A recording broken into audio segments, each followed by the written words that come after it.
Ladies and gentlemen, I'm Morris Merriweather, the host of Straight Talking Room 503 and the author of Enough is Enough, the failure of our public education system. I thank you for joining me again this week. We're here on the campus of Jackson Central Mary's Medical Technology School. This is a school that they thought would attract students who had fled our school system and went to private school. It has not worked out, ladies and gentlemen. When I checked just this past week, I was told, and don't have anything official, but I was told that only 6 has graduated from a medical technology school. Is it the disarray and the dilapidation of the school? Is it the staff? Is it the fact that it's across town in the African American community? Is it that white flight? What are the problems? What are the reasons why a school of technology, medical technology, is not flourishing here in the community? One thing that I can see, there's a whole lot of work that needs to be done over here. The building is not being maintained. Where we sit on other sides of town and pretend that everything is fine.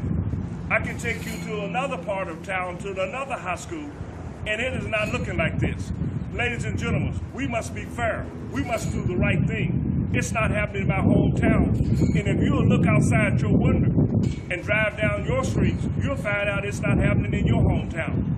The good old boys are running the system throughout America. We will look at a private school as well during this session. So thank you for taking this field trip with me today in the class of 503. My friends, again, this is Morris Merriweather, and I'm very glad that you joined me on this field trip in class 503.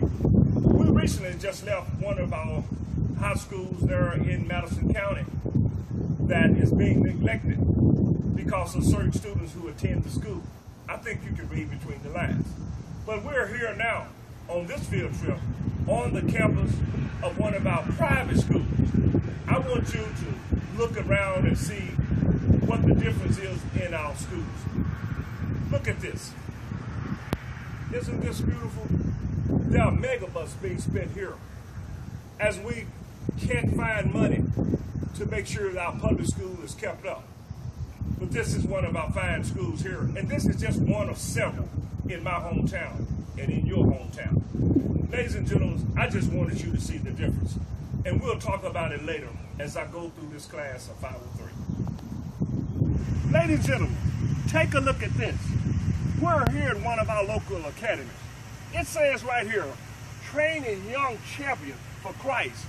We can't even pray in the public school. They're leaving our public schools. They come in here while they're raising champions for Christ. And we can't even have prayer in the public school.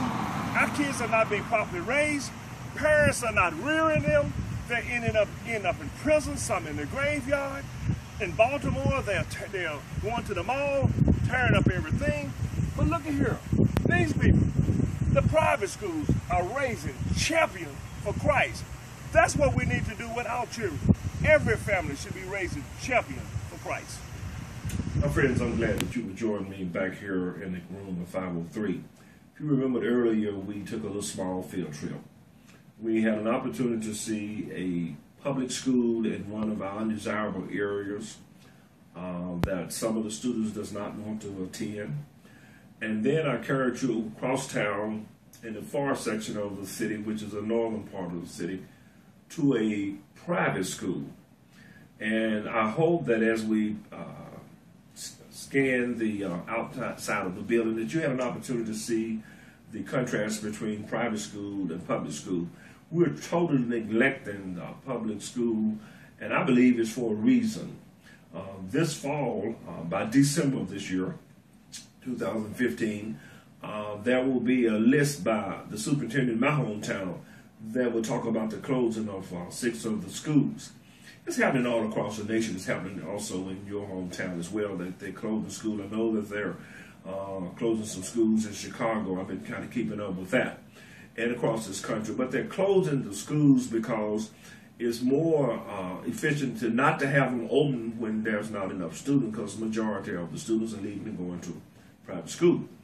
We have one of our academies here in my hometown, which is nothing but a public school inside a private school, inside a public school, I'll get it right, paid for by taxpayers' dollars.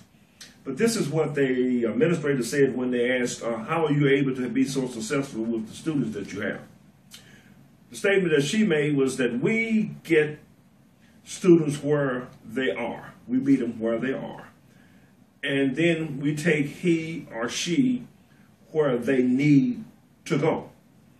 What if there was the push that all public schools was meeting students where they are and then carrying them where they need to go? That's success. Then we had a board member that said this. He was fearful that we was going to allow too many students, and he wasn't really talking about numbers. He was talking about the number of particular students, and I think you can read between the lines and figure out what he's saying. He said, some people fear, I wonder who those some people are.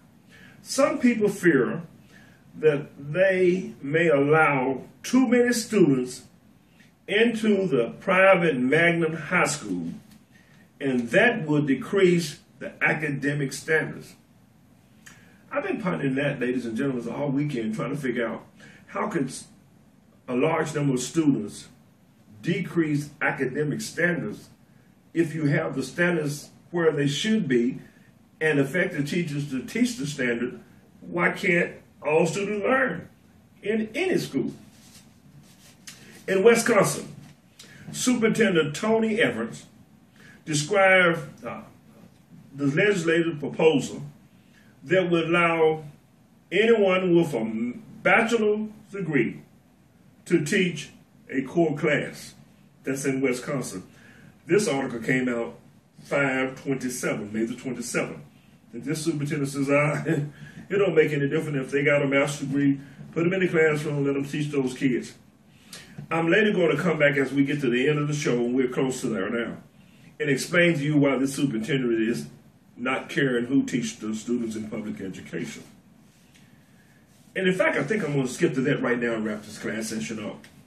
We've had a long day on the field trip and then back into the classroom. This last article says this: the National Educational Association and its political and civil rights organization man-made preach that we should improve, not abandon, public schools. Such a position is deceiving, for many of them have abandoned public school themselves. Let's take a look at this and see what I'm saying. Nationwide, about 12% of the parents have their children enrolled in private schools. The people who are doing the talking about public education, 12% of their children doesn't attend public school. They go to private schools. In fact, at the schools that I work in, here in my hometown, I was talking with a teacher outside the room, and she says, well, Mr. Merriweather, don't want to say it out loud, but my child go to private school. I don't understand how that if you're teaching public school students, but have your children in private school, if the school is not good enough for your child, why would we allow you to draw money on the backs of kids that you don't want to even teach? In Chicago, 40% of the public school teachers have their own children enrolled in private schools. In Philadelphia, 44% of their children go to private school. In Baltimore, 35% of the teachers' children go to private school while they teach in public school. And in San Francisco, 34% of their teachers who teach, their children attend in other schools. Ladies and gentlemen, something is badly wrong when we sit back, and I'm talking about you and you and you. You sit back and pay dollars.